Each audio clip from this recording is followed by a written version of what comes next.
At the family lunch, my daughter-in-law asked, "How does it feel to be unloved? Your husband left and your son's just waiting for your money." Everyone laughed, except me.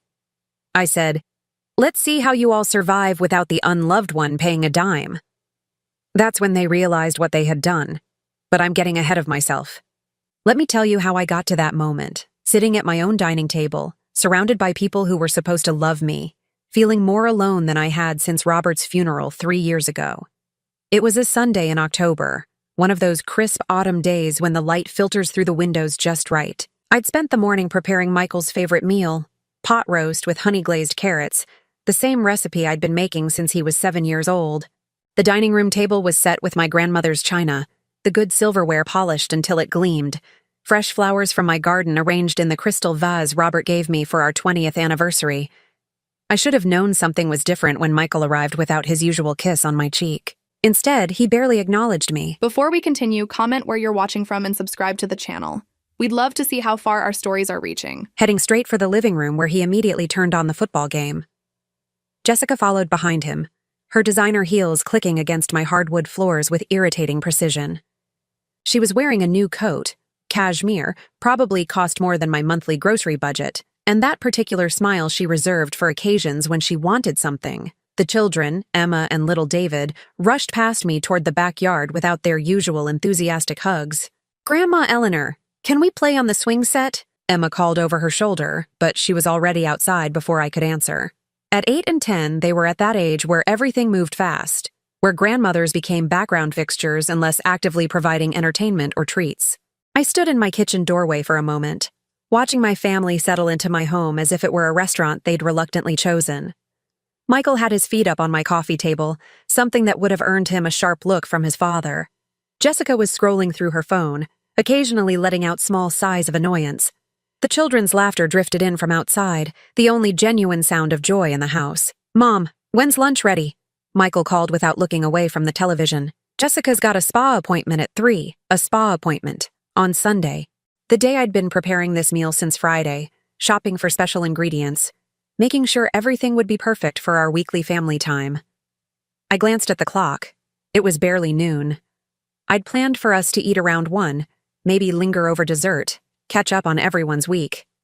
Now I was being asked to rush through what had once been the highlight of my week. "About an hour," I called back, trying to keep the disappointment out of my voice. "Can you make it faster?" Jessica appeared in the kitchen doorway, her phone still in her hand. "I really can't reschedule this appointment. It took weeks to get in with this particular esthetician." I looked at her standing there in my kitchen, in her expensive clothes, demanding that I rearrange my carefully planned meal around her beauty treatments. 3 years ago, when Robert was dying, this same woman had missed his last birthday dinner because of a similar appointment. "The roast needs time to finish cooking properly," I said, turning back to check the oven. "But we can eat a little earlier if needed." She didn't thank me. She never thanked me. Instead, she returned to the living room, and I heard her telling Michael about some problem at her yoga studio, how the instructor was totally incompetent, and how she was considering switching to a more exclusive class. As I moved around my kitchen, basting the roast, checking the vegetables, I found myself remembering other Sunday lunches. The early years when Michael would help me set the table, when he'd ask about my week, when he'd tell me about his job, his hopes, his concerns. Back then, Jessica would at least pretend to be interested in conversation. She'd ask polite questions about my garden, compliment the meal, help clear the dishes. But that had gradually faded. First, Jessica stopped helping with cleanup. She had phone calls to make, emails to catch up on, always something more important than helping the woman who'd spent hours preparing their meal. Then the compliments became rarer, replaced by subtle suggestions about how I might improve the recipes. Michael stopped asking about my week, stopped sharing details about his own life. The children's visits became increasingly focused on what I could provide: toys, treats, activities, rather than simply spending time together. When had I become the family servant? When had my role shifted from beloved matriarch to convenient caterer? The timer rang, startling me from my thoughts. I pulled the roast from the oven, the meat falling perfectly off the bone, the vegetables caramelized to golden perfection. It was beautiful, restaurant quality, the kind of meal that would cost $50 per plate at one of the upscale places Jessica frequented. "Lunch is ready," I called, carrying the serving platter to the dining room. They assembled around my table with the enthusiasm of people fulfilling an obligation. Michael carved the roast with mechanical efficiency, while Jessica examined her manicure. The children fidgeted in their seats, already asking when they could go back outside. "This looks nice, Mom," Michael said, and for a moment, I felt a flicker of the warmth that used to characterize our family gatherings. "Thank you, sweetheart. I know how much you've always loved this recipe." "Actually," Jessica interrupted, serving herself a carefully small portion, "we've been trying to eat less red meat. It's terrible for the environment and the cholesterol concerns at our age." She let the sentence hang, as if my lovingly prepared meal was actually an attempt to harm their health. I felt my chest tighten. "I didn't know. You could have mentioned it when I asked what you'd like me to make." "Oh, it's fine for today," she said with a dismissive wave. "Just something to keep in mind for the future." The conversation that followed was stilted, punctuated by Jessica's phone buzzing with what she claimed were urgent messages that couldn't wait. Michael talked about work stress, about difficult clients, about how tired he was all the time. When I tried to ask follow-up questions, to offer support or advice, he would give short answers and change the subject. "Grandma, can I have more mashed potatoes?" little David asked, and I was grateful for his enthusiasm. "Of course, sweetie. Would you like more carrots too?" "No, thank you. Mom says carrots make you fat." I glanced at Jessica, who was still focused on her phone. "Carrots make you fat. My garden-fresh carrots. Honey glazed the way my mother had taught me, now classified as dangerous food in my grandson's mind." "Carrots are actually very healthy," I said gently. "They help you see better and give you energy to play." "Jessica's probably thinking of the sugar content," Michael said quickly, as if he needed to defend his wife's nutritional proclamations. "She's been reading a lot about hidden sugars in vegetables." The meal continued in this fashion, with my family picking at the food I'd spent hours preparing while discussing topics that seemed designed to exclude me. Jessica's yoga instructor drama, Michael's golf game frustrations, the children's activities that I was apparently too old-fashioned to understand properly. I found myself eating mechanically, trying to swallow past the growing lump in my throat. This wasn't how family meals were supposed to feel. This wasn't how I'd imagined spending my Sunday afternoons as a widow, surrounded by the people who were supposed to love me most. "Actually, Eleanor," Jessica said suddenly, setting down her fork with a definitive click, "there's something Michael and I have been meaning to discuss with you." The use of my first name instead of Mom sent a chill down my spine. Jessica only called me Eleanor when she was about to say something particularly unpleasant. "Oh," I managed, setting down my own fork. Michael shifted uncomfortably in his seat, but didn't meet my eyes. Whatever was coming, he was going to let his wife deliver it. "We've been talking about your situation here," Jessica continued, gesturing around my dining room as if it were a problem that needed solving. "This big house all by yourself. It must be so lonely. And expensive to maintain." I felt the blood drain from my face. My situation. My home of 32 years, where I'd raised Michael, where Robert and I had built our life together, where every room held memories I treasured. This was apparently a situation that needed their intervention. "I manage just fine," I said quietly. "But do you, though?" Jessica's voice took on that patronizing tone she used when explaining things to the children. "I mean, really think about it. When's the last time you went out socially? When's the last time you did something just for yourself?" The questions hung in the air like accusations. When was the last time I'd gone out socially? When was the last time I'd done something for myself? The truth was, I couldn't remember. "What exactly are you suggesting?" I asked, though I was beginning to suspect I didn't want to hear the answer. Michael finally spoke up, his voice carefully neutral. "We found this really nice senior community about 20 minutes from our house. Independent living, but with activities and social opportunities." A senior community. They wanted to put me in a senior community so I could spend time with other people my age, as if my actual family had grown tired of accommodating my presence in their lives. "You think I should sell my home?" The words came out smaller than I intended. "Not sell," Jessica said quickly. "Well, yes, eventually. But think of it as an opportunity to simplify your life. No more yard work, no more house maintenance. You could actually start living for yourself instead of rattling around in this big empty house. Rattling around, like a loose object in a container too large for it. That's how they saw me. A woman whose life had become too small for her surroundings, whose existence had diminished to the point where she needed to be repackaged into something more manageable. "I love my home," I said finally. Robert and I chose every paint color, planted every tree in that yard. Michael learned to ride his bike on the driveway. But that's exactly the problem, Jessica interrupted gently. You're living in the past. Robert's been gone for 3 years, Eleanor. You can't build a future by clinging to memories. The casual way she dismissed 32 years of my life, 32 years of memories and love and family history, took my breath away. As if love and loss and the places that held our deepest experiences were obstacles to overcome rather than treasures to honor. After they left, Jessica rushing off to her spa appointment, Michael promising to call during the week, the children hugging me goodbye with distracted affection, I sat alone in my dining room, surrounded by the debris of our meal, the roast that no one had finished, the vegetables that were apparently too high in hidden sugars, the wine that had gone untouched because Jessica was cleansing and Michael was driving. My grandmother's china, which would probably end up in some estate sale if I moved to a senior community where everything was provided, and personal belongings needed to be minimal. That's when the tears finally came. Not the gentle weeping of someone feeling sorry for herself, but the harsh, body-shaking sobs of someone who had just realized how completely invisible she had become, how her love had been reclassified as burden, her home redefined as problem, her very existence reduced to something that needed to be managed more efficiently. I cried for Robert, who would have been appalled by this conversation.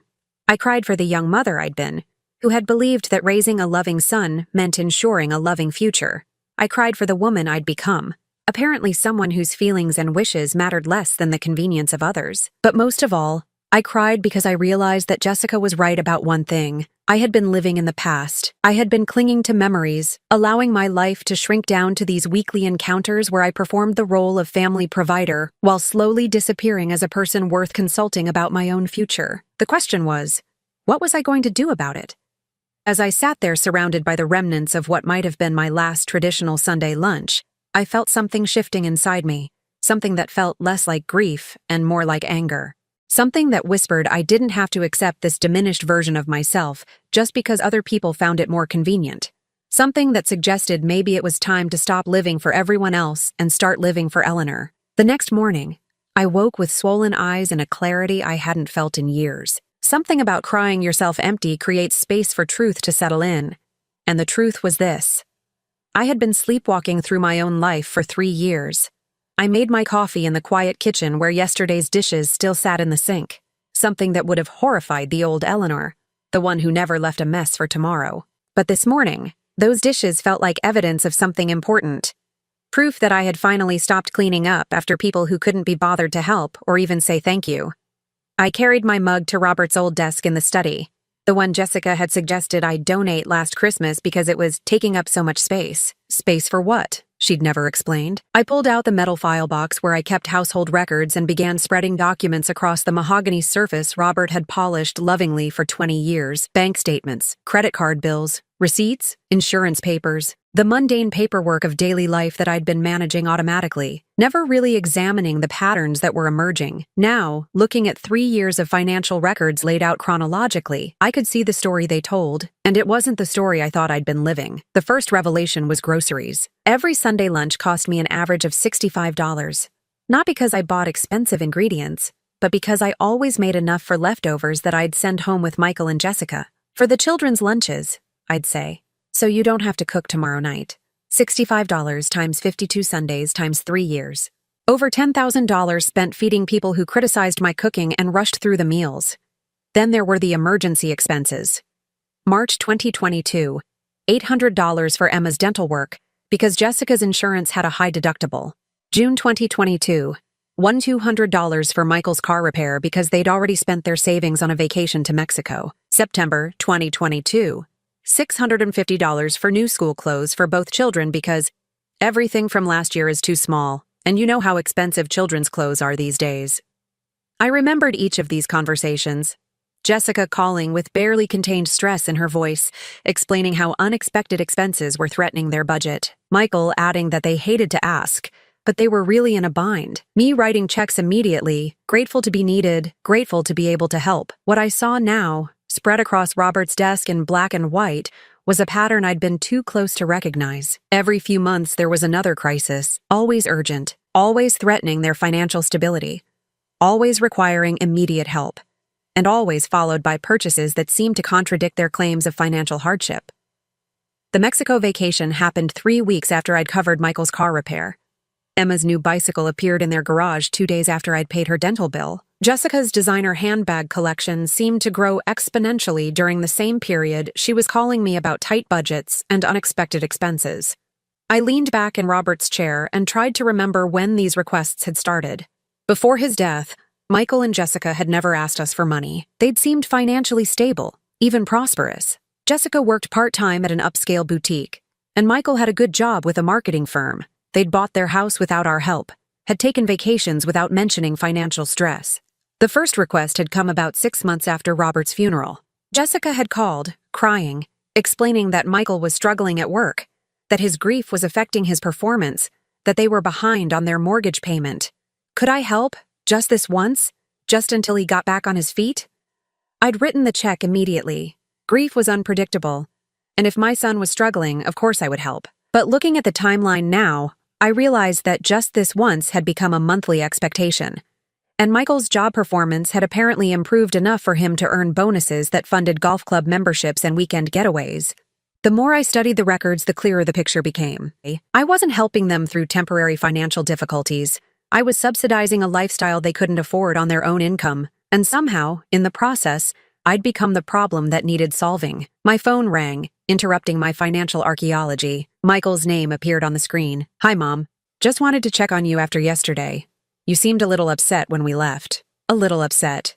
As if my reaction to being told to sell my home and move to a senior community was an over-emotional response to reasonable advice. "I'm fine," I said, looking at the evidence of their manipulation spread across the desk. "Just thinking about what you and Jessica said." "Good. I'm glad you're considering it. Jessica found some more information about that community. They have a waiting list, but she knows someone who might be able to help us get you in sooner." They have a waiting list, but Jessica knows someone. Of course she did. Of course she'd already been working behind the scenes to arrange my future without consulting me about my present. "Michael," I said carefully, "can I ask you something?" "Sure, Mom. Do you remember asking me for money for Emma's dental work last March?" There was a pause. "I guess so. Why?" "I'm looking at my records and I see that I gave you $800 for her dental bill. But then 2 days later, you bought Emma a new bicycle that cost more than $300. Another pause. Longer this time. "Mom, what's this about? Are you keeping track of how we spend money?" "I'm keeping track of how I spend money. My money, and I'm noticing some patterns." "What kind of patterns?" His voice had shifted from concerned son to something more defensive. I pulled out another bank statement. "In June, you needed $1,200 for car repairs. 3 weeks later, you and Jessica went to Mexico." "Mom, we'd already paid for that vacation. The timing was just unfortunate." "So you had money for a vacation but not for car repairs?" "It's complicated. You wouldn't understand how these things work." I wouldn't understand how these things work. As if I hadn't been managing household finances for 40 years, as if I hadn't helped Robert build a successful accounting practice, as if I were some naive elderly woman who couldn't grasp basic mathematics. "Try me," I said. "Mom, I don't like your tone. What's gotten into you? What's gotten into me?" The question hung in the air between us. What had gotten into me was the realization that I'd been treated like an ATM for 3 years, by people who then had the audacity to suggest I was the one with problems. "I'm just trying to understand something," I said. "Yesterday, you and Jessica told me I need to sell my house because I can't afford to maintain it. But looking at my records, I see that I've given you over $15,000 in the past 3 years for various emergencies. Maybe if I hadn't been covering your expenses, I'd have more money for my own maintenance." The silence that followed was telling. No immediate denial, no shocked protest, no reassurance that I'd misunderstood. Just silence while Michael processed the fact that I'd actually added up the numbers. "Mom, we've never asked you for money you couldn't afford to give." "How would you know what I can afford? Have you ever asked about my financial situation? Have you ever wondered how a widow on a fixed income can keep writing these checks? You've always said it was fine. You've always said you were happy to help." He was right about that. I had always said it was fine. I had always said I was happy to help, because I thought that's what love looked like, being available, being useful, being the solution to their problems. I thought that's what mothers did. "Michael, when's the last time you asked me how I was doing? Not financially, but personally. When's the last time you asked about my life, my interests, my feelings about anything?" Another pause. "We ask about you all the time. You ask if I'm eating enough, if I'm taking my medications, if I need anything from the store. You ask about my health and my basic functioning. When's the last time you asked what I'm reading? Or what I think about current events? Or whether I'm happy? The silence stretched so long, I wondered if the call had dropped. Mom, I think you're being unfair. We care about you. That's why we're concerned about you living alone in that big house. You're concerned about me living alone? Or you're concerned about the expense of maintaining a house that you see as your eventual inheritance? That's a terrible thing to say. Is it wrong? Mom, I think you need to calm down. You're not thinking clearly. I need to calm down. I'm not thinking clearly. The same phrases Jessica used when she wanted to dismiss my opinions or end conversations that weren't going her way. Actually, Michael, I think I'm thinking more clearly than I have in years, and I think this conversation is over. I hung up before he could respond.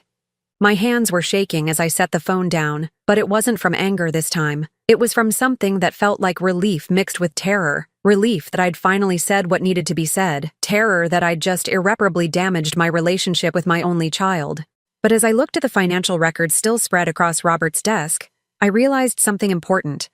The relationship had already been damaged. I just hadn't been willing to see it before. The old Eleanor would have called Michael back immediately, would have apologized for her tone, would have reassured him that of course she'd continue helping however she could. The old Eleanor would have smoothed things over and pretended the conversation had never happened.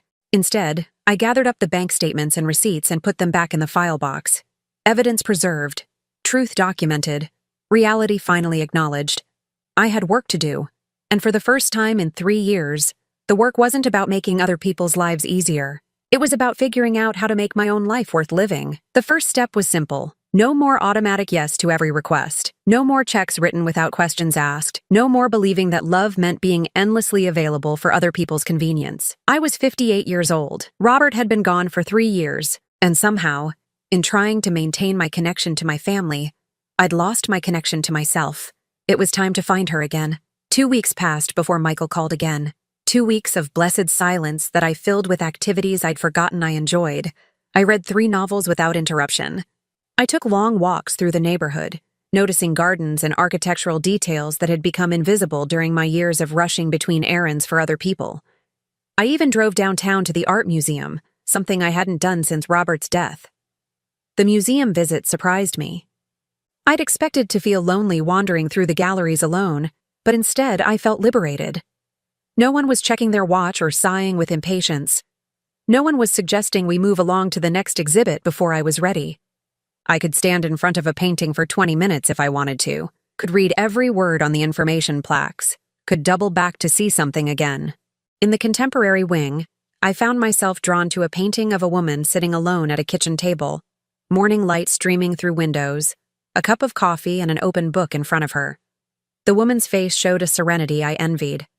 She looked complete in her solitude, as if she'd found something precious in the quiet moments between obligations to others. I bought a postcard of that painting in the gift shop, along with a small notebook with a beautiful marbled cover. On the drive home, I couldn't stop thinking about the woman in the painting. When had I last felt that kind of peace? When had I last sat with a book and coffee without mentally planning the next meal I needed to prepare, or the next favor I needed to perform? That evening, I made a simple dinner for one, something I'd avoided doing for months because it felt like admitting defeat. Instead, it felt like victory. I set the table with my good dishes, lit a candle, poured myself a glass of wine. I ate slowly, tasting my food, reading while I ate. It was the most civilized meal I'd had in months. When Michael finally called, I was in my garden, deadheading roses and planning which perennials to divide in the fall. "Mom, we need to talk."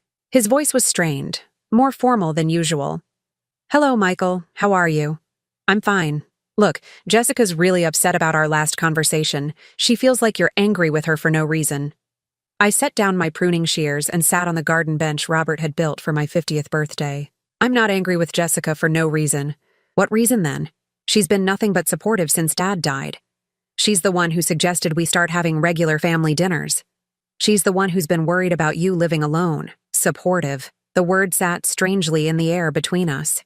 Jessica's support had consisted of identifying problems with my life and proposing solutions that benefited her. Her worry about me living alone had translated into pressure to sell the home I loved. "Michael, do you remember what you were doing for Sunday dinner before your father died?" "What do you mean?" "I mean, whose house did you come to? Who cooked the meals? Who paid for the groceries?" A pause. "We all took turns hosting. Sometimes we'd go out to restaurants. And after he died? You said you wanted to continue the tradition. You said cooking for us made you feel useful. I had said that.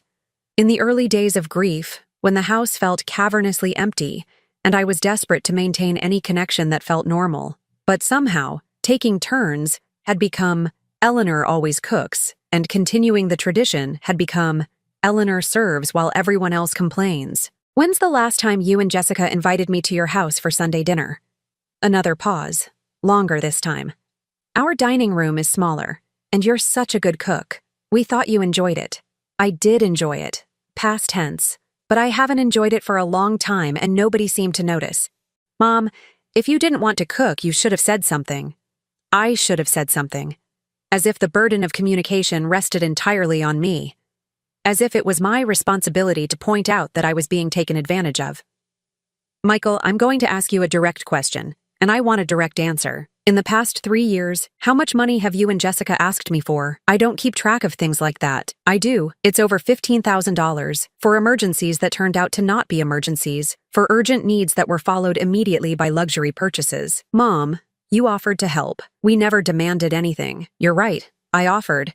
But when I stopped offering, when I started asking questions, you told me I wasn't thinking clearly and needed to calm down.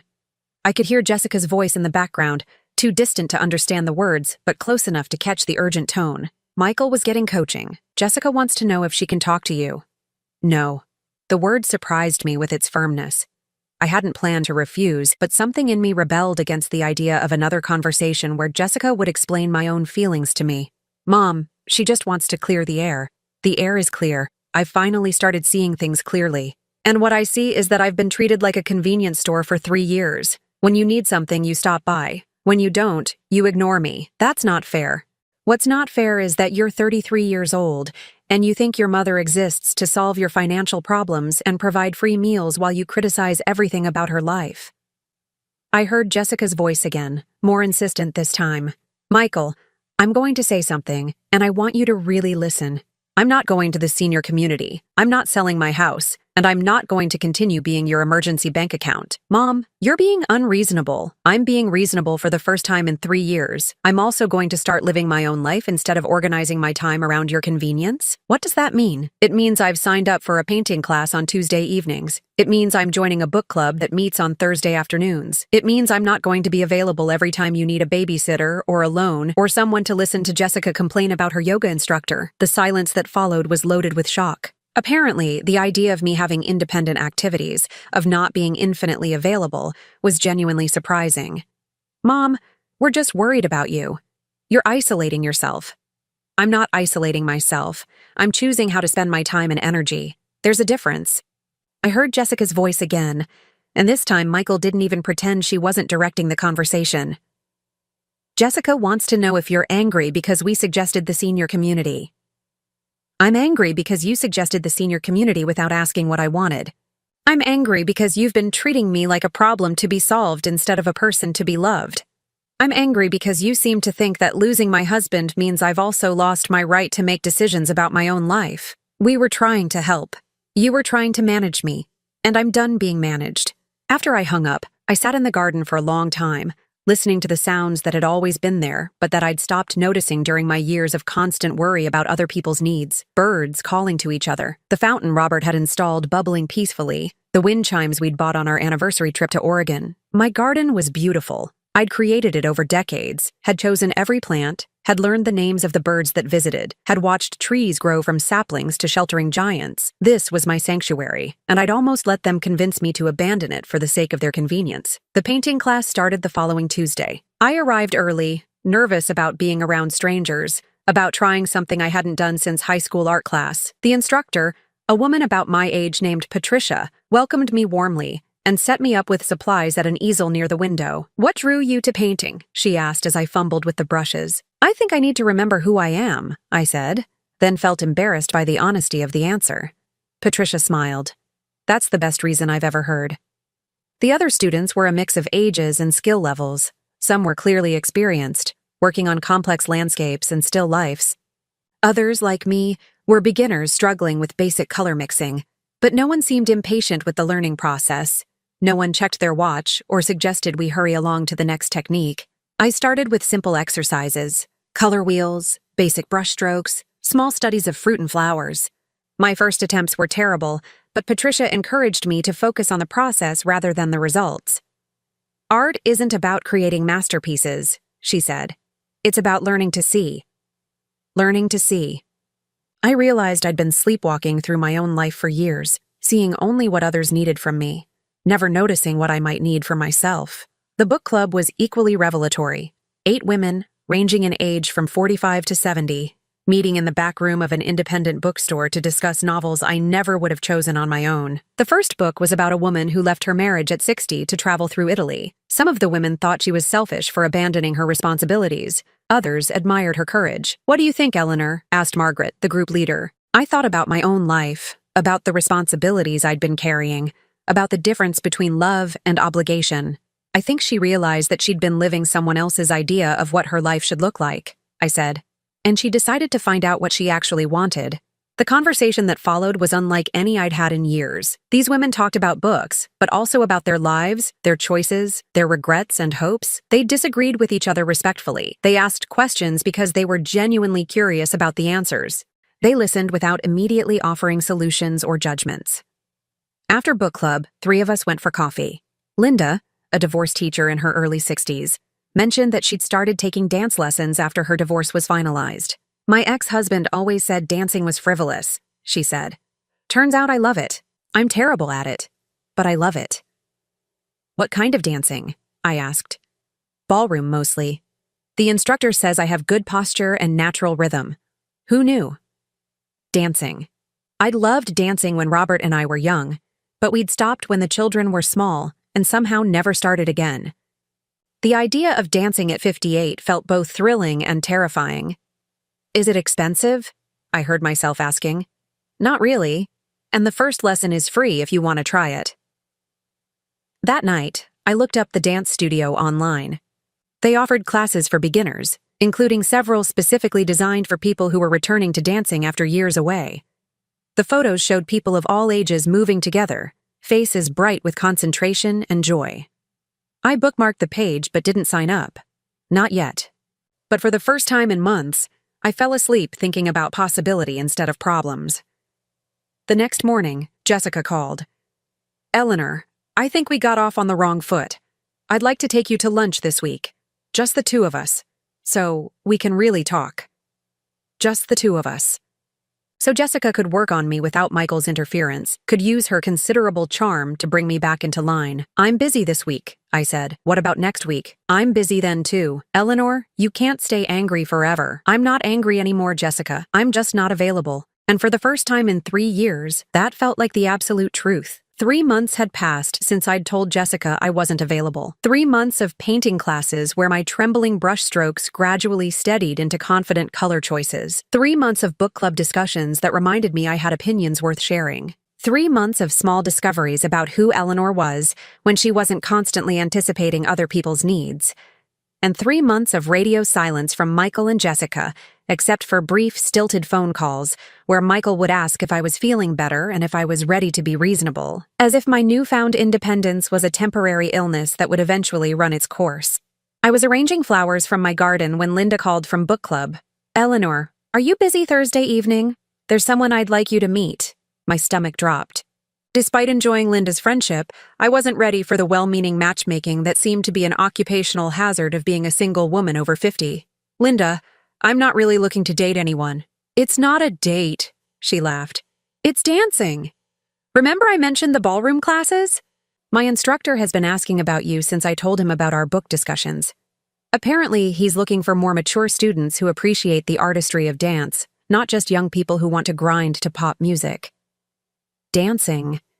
I'd been thinking about it for weeks but hadn't found the courage to take that first step. The idea of learning something completely new at 58 felt both exhilarating and terrifying. What would I wear? I don't have any dance shoes. Comfortable shoes with smooth soles for the first lesson. After that, if you like it, you can invest in proper dance shoes. Eleanor James is really wonderful. He's been teaching for 30 years, and he has this gift for making everyone feel graceful, even absolute beginners. James, the name conjured images of some silver-haired gentleman who probably wore three-piece suits and called women dear, but Linda's enthusiasm was infectious, and I realized I'd been making excuses for weeks instead of simply trying something I might enjoy. All right, I heard myself saying, but if I embarrass myself, I'm blaming you. Deal. Thursday evening found me standing outside Harmony Dance Studio, watching couples glide past the windows in movements that looked impossibly elegant. Through the glass, I could see a tall man with graying hair demonstrating a turn sequence to a group of students. His movements were fluid and precise, but what struck me was his patience. When one student stumbled, he simply smiled and demonstrated again, breaking the movement into smaller, manageable pieces. This must be James. I pushed through the door, and Linda hurried over to greet me. Eleanor, you came. Let me introduce you to James. Up close, he was younger than I'd expected, probably early 60s, with kind eyes and laugh lines that suggested someone who found genuine joy in his work. He wore simple black pants and a white button-down shirt, elegant in its simplicity. Eleanor, I'm so pleased to meet you. Linda tells me you're new to dance but interested in learning. His voice was warm, with just a hint of an accent I couldn't place. When he shook my hand, his grip was firm but gentle, the hands of someone who guided people through movements without forcing or pushing. I haven't danced since my 20s, I admitted. I'm probably going to be terrible at this. Terrible is impossible, he said with a smile. Awkward at first? Certainly. But terrible implies you're doing something wrong, and there's no wrong way to move to music. There are only different ways to find your rhythm. The beginner class started with basic posture and simple walking steps. James demonstrated how to hold my frame, how to connect with a partner without leaning or pushing, how to feel the music in my body instead of just hearing it in my ears. Dancing is a conversation, he explained as he guided me through a basic box step. One person suggests a direction, the other responds. It's not about control. It's about communication. Communication. The word resonated in a way he probably didn't intend. I thought about my recent conversations with Michael and Jessica, how they'd felt like battles where one person tried to control the outcome rather than exchanges where both people listened and responded. You're thinking too hard, James said gently. Feel the music. Trust that your body knows how to move. I tried to stop analyzing every step, every hand placement, every potential mistake. Gradually, something shifted. The music seemed to enter my bones, and my feet began following rhythms I didn't know I remembered. When James led me into a simple turn, I felt a moment of pure surprise. Not because I'd executed it perfectly, but because it felt natural. There, he said, his face lighting up. That's what dancing feels like. After class, Linda insisted we all go for coffee. James joined us, along with 2 other students from the advanced class, a married couple in their 70s who moved together with the unconscious grace of people who'd been dancing together for decades. How long have you 2 been dancing? I asked them. 43 years, the woman, Helen, replied. We started taking lessons for our wedding, and we just never stopped. It's become our Friday date night tradition. Even through raising children, changing jobs, moving houses, her husband added, dancing was our constant.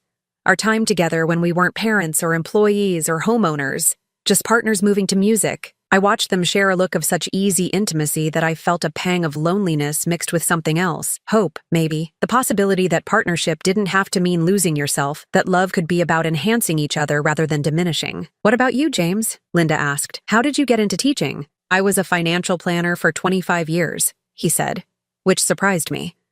I'd imagined him always being a dancer, as if he'd emerged from the womb doing foxtrots. My wife and I started taking lessons as a way to spend time together during a particularly stressful period in our marriage.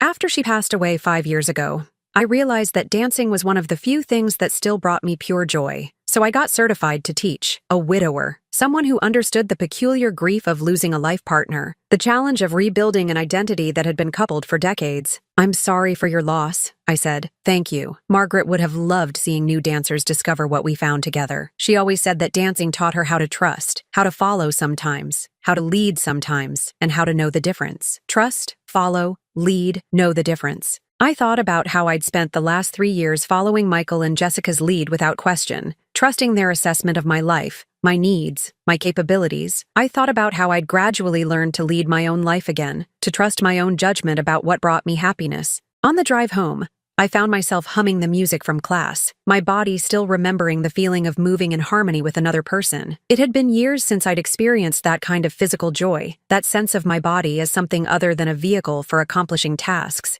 When I got home, there was a message on my answering machine from Michael. "Mom, it's me. Look, Jessica's birthday is next weekend, and we're having a small party. Just family. Emma and David really want you to come, and honestly, I think it's time we all moved past this awkwardness. Can you call me back?" Jessica's birthday party.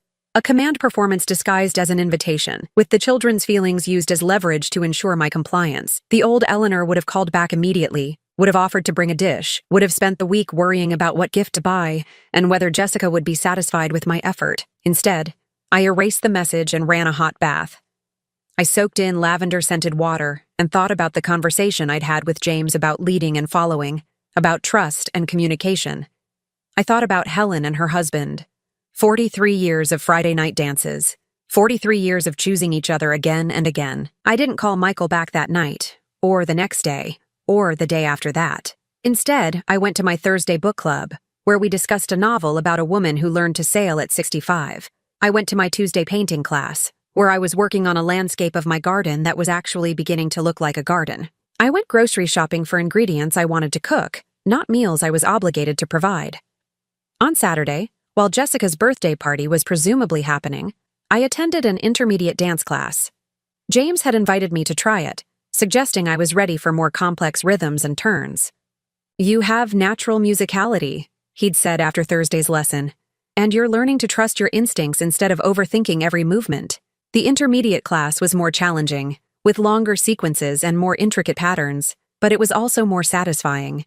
When James guided me through a sequence that involved multiple turns and direction changes, I felt competent in a way I hadn't experienced in years. "Would you like to practice this sequence at the social dance next Friday?" he asked, after we'd successfully completed a particularly complex combination. "Social dance? Once a month, we have an evening where students can practice with different partners, try out what they've learned in a more relaxed setting. It's very low-key, just people who love dancing getting together to dance. The idea of dancing with strangers, of being social in a context that had nothing to do with family obligations or old friendships, felt like stepping into an entirely new version of myself." "I'd like that," I said. "Excellent. I think you'll find that dancing with different partners teaches you things about your own style that you can't learn dancing with just one person." On the drive home, my phone rang. Michael again. "Mom, I can't believe you didn't come to Jessica's party. Emma kept asking where Grandma was. How am I supposed to explain to an 8-year-old that her grandmother is having some kind of midlife crisis?" Midlife crisis. As if wanting to be treated with respect, as if pursuing interests that brought me joy, as if refusing to be taken for granted was a psychological disorder that needed diagnosis and treatment. "You could explain that Grandma is learning to dance," I said. "Learning to dance? Mom, what are you talking about? I'm taking ballroom lessons, Tuesdays and Thursdays, and social dances once a month. I'm actually quite good at it." The silence that followed was so long, I wondered if the call had dropped. "Mom, are you dating someone?" The question carried such a mixture of incredulity and alarm that I almost laughed, as if the idea of me having romantic interests was both impossible and threatening. "I'm learning to dance, Michael.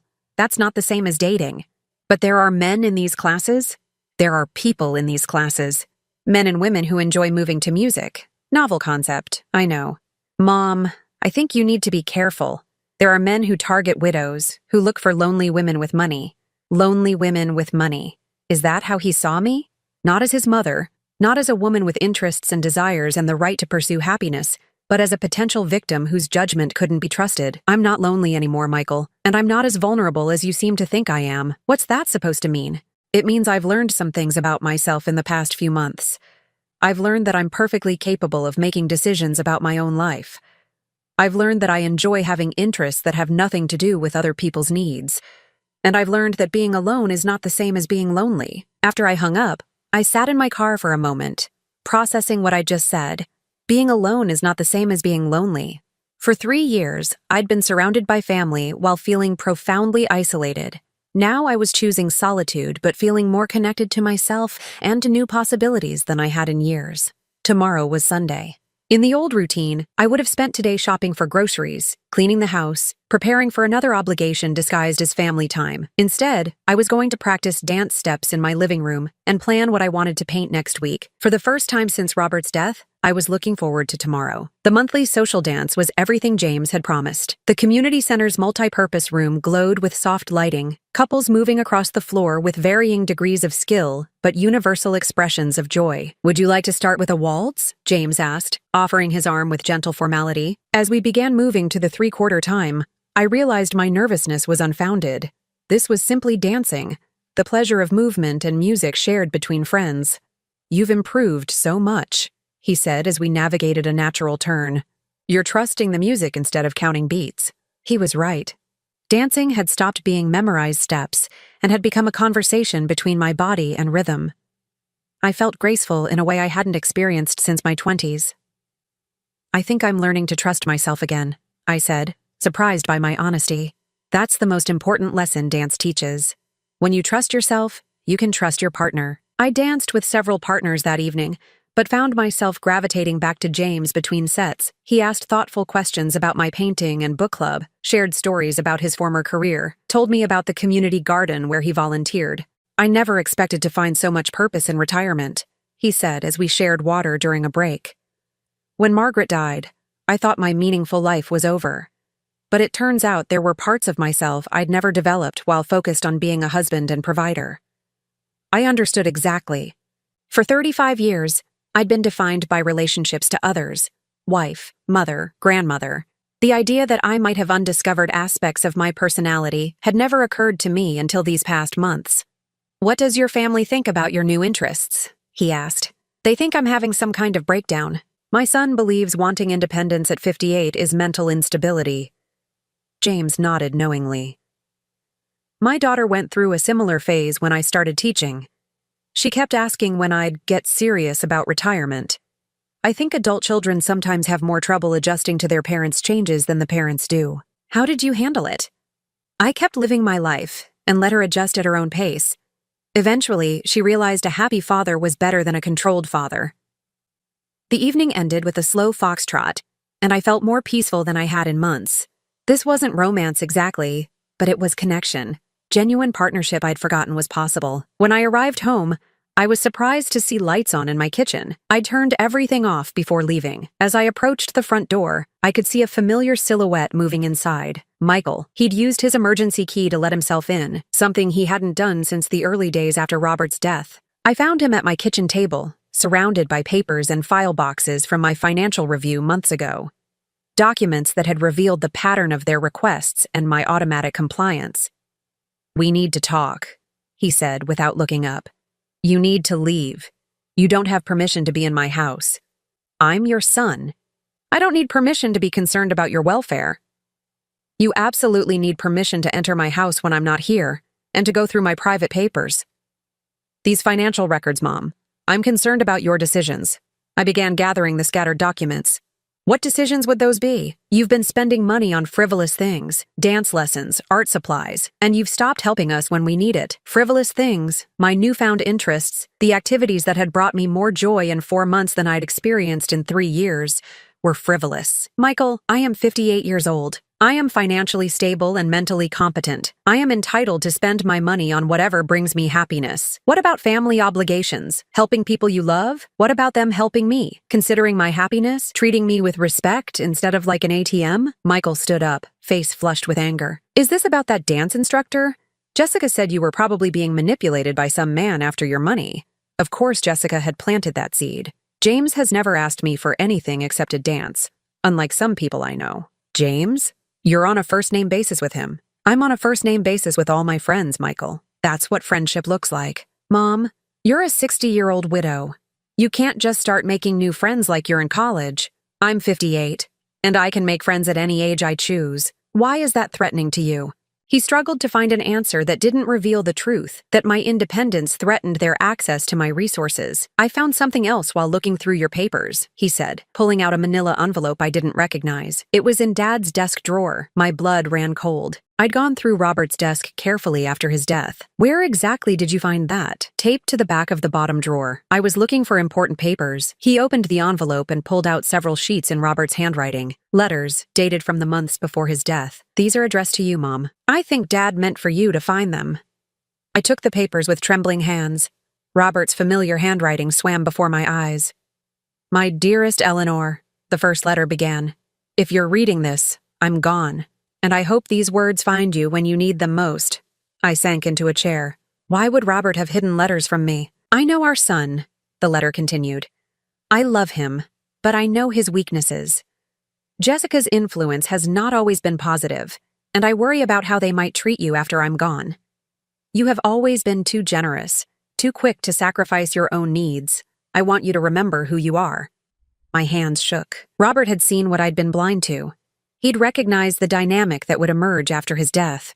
You are not just a mother or widow, the letter continued.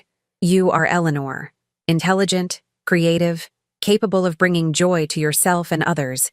You deserve to be loved for who you are, not what you can provide. Don't let them make you small. You are worth so much more than you know.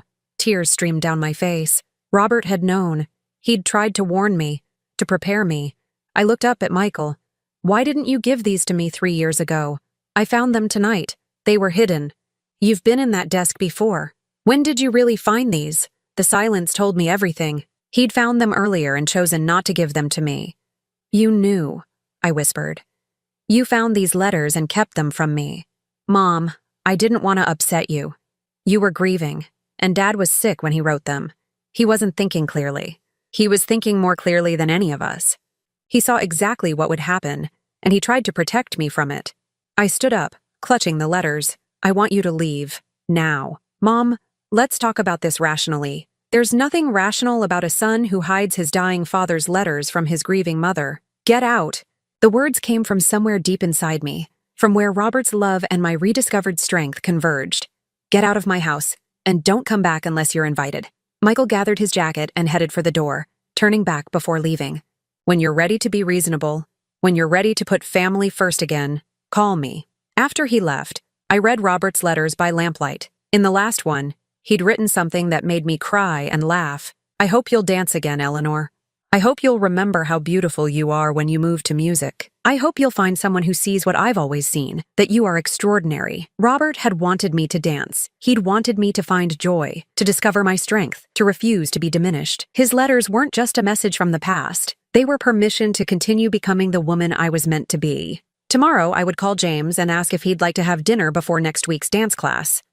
Not because I was looking for romance, but because I was looking for companionship with someone who saw me as a whole person. For the first time since Robert's death, I felt truly free. 1 year later, I stood in my kitchen on a Sunday morning, not preparing a meal for ungrateful family members, but making coffee for James, who was reading the newspaper in my sunroom. The morning light streamed through windows I'd had professionally cleaned, a small luxury I'd allowed myself without guilt or justification to anyone. The past year had unfolded like a slow, beautiful dance.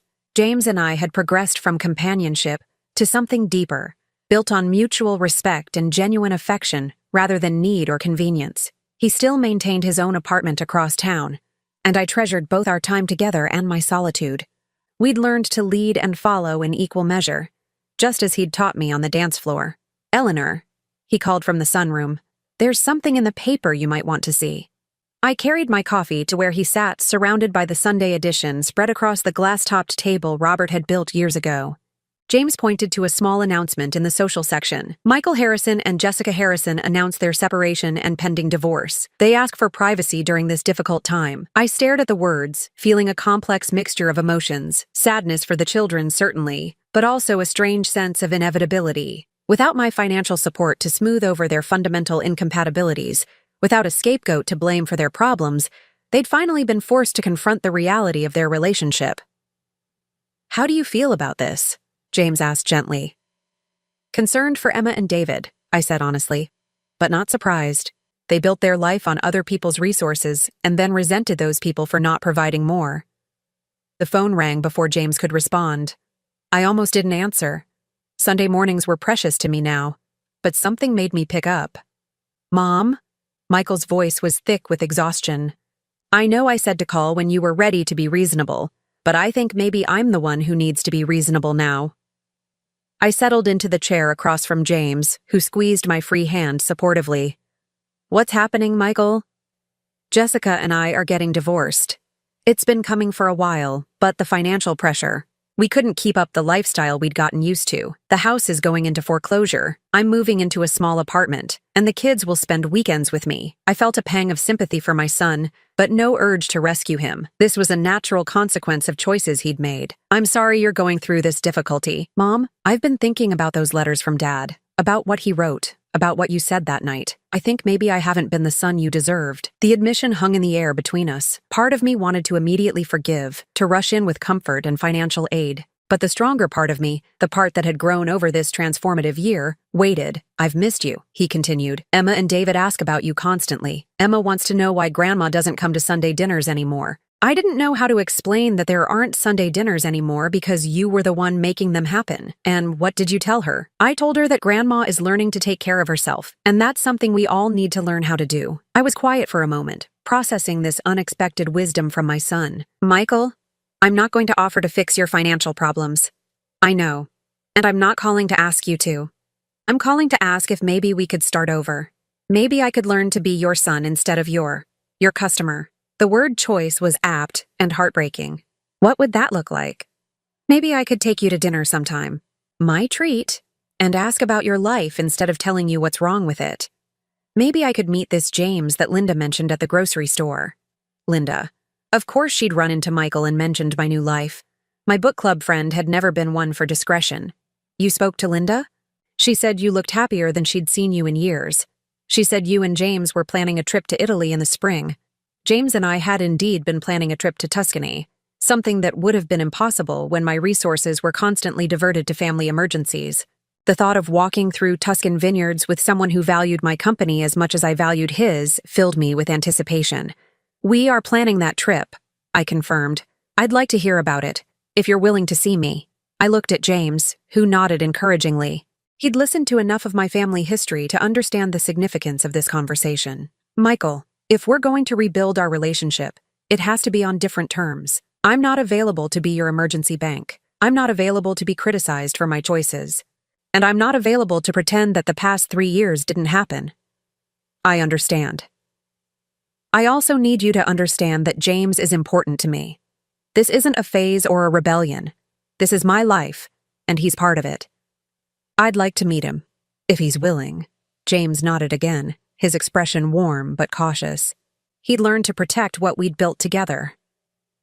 We could have dinner next Sunday, I offered. Here, you can bring Emma and David if you'd like. I'd like that very much. After I hung up, James and I sat in comfortable silence, processing the conversation. What do you think? I asked. I think people can change when they're forced to confront the consequences of their actions. The question is whether the change is genuine or just another strategy. He was right to be cautious. I'd learned to trust my instincts over the past year, and my instincts told me that Michael's financial crisis had finally given him the clarity his father had hoped he'd find. The following Sunday, Michael arrived with Emma and David, who rushed to hug me with the uninhibited affection I'd missed desperately. They were taller, older, but still my grandchildren who remembered the stories and traditions we'd shared. Grandma Eleanor, can you teach me to paint? Emma asked. Dad said you're taking art classes. I'd love to teach you, I said, meaning it completely. Michael looked different. Thinner, more tired, but somehow lighter. The weight of maintaining Jessica's expectations had been lifted from his shoulders. Mom, this is beautiful, he said, looking around my home, which I'd been slowly redecorating to reflect my own tastes rather than family expectations. I'd forgotten how much light this house gets. James arrived with flowers and a bottle of wine, greeting Michael with the same thoughtful courtesy he showed everyone. I watched my son observe this man who'd become so important to me, saw him noticing the way James pulled out my chair, asked about my painting, listened to my opinions without trying to correct or improve them. Over dinner, a simple pasta dish I learned in cooking class, the conversation flowed more naturally than it had in years. Michael asked about my trip to Italy, my book club, my painting progress. He told us about his new job, his smaller apartment, his plans for rebuilding his life. I realize I've been expecting other people to make my life work, he said as we lingered over dessert. Jessica, you? even the kids sometimes, but you can't build a real life on what other people provide. After dinner, while the children played in the garden and James helped with dishes, Michael and I sat in the living room where Robert's portrait still hung above the fireplace. "I found more of Dad's papers when I was cleaning out the house," Michael said. "Letters he wrote to me that I never opened, advice I was too busy to read. He tried to warn me about a lot of things. Your father loved you very much. He loved you too. And he was right about what he said in those letters. You are extraordinary, Mom. I just forgot how to see it." 3 months later, James and I walked through a vineyard in Chianti, the Tuscan sun warm on our faces. We'd spent 2 weeks touring art museums, taking cooking classes, dancing in small village squares where locals had welcomed us as if we belonged. "Have I told you today how much I love traveling with you?" James asked, taking my hand as we paused to admire the view. "Only twice," I said, laughing. "You're getting lazy." We'd grown comfortable with expressions of affection, with the simple pleasure of each other's company. What we had wasn't the desperate passion of youth, but something perhaps more valuable, a partnership built on respect, shared interests, and genuine delight in each other's happiness. My phone buzzed with a text message. Michael, sending a photo of Emma at her first art lesson, paintbrush in hand, face serious with concentration. "She says to tell Grandma Eleanor that painting is harder than it looks, but more fun than anything," the message read. I showed James the photo, and we both smiled at Emma's paint-splattered enthusiasm. "She looks like you," he said. "She looks like herself. That's the best thing anyone can look like." That evening, as we sat on the terrace of our small hotel, sharing a bottle of local wine and watching the sunset over the hills, I thought about the journey that had brought me here. The humiliation at that family lunch felt like something that had happened to a different person, a woman who'd forgotten her own worth, who'd allowed others to define her value. "What are you thinking about?" James asked. "How different everything is from what I thought my life would look like at 59. Better or worse? Immeasurably better. I thought losing Robert meant the end of my story.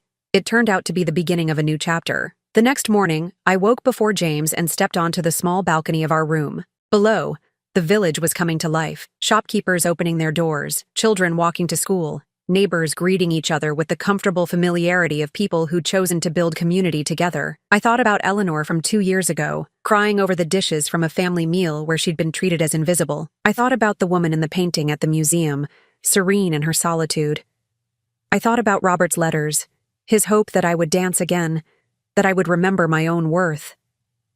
All of it had led me here, to this moment, this place, this life I'd built by refusing to accept less than I deserved. When James woke, I was already dressed, eager to explore another Tuscan town, to walk through another market, to try another local wine. "Ready for adventure?" he asked, reaching for my hand. "Always," I said, and meant it completely. At 59, I'd learned the most important lesson of my life. It's never too late to choose yourself first. It's never too late to dance. It's never too late to discover that your story is far from over. It's just beginning to get interesting.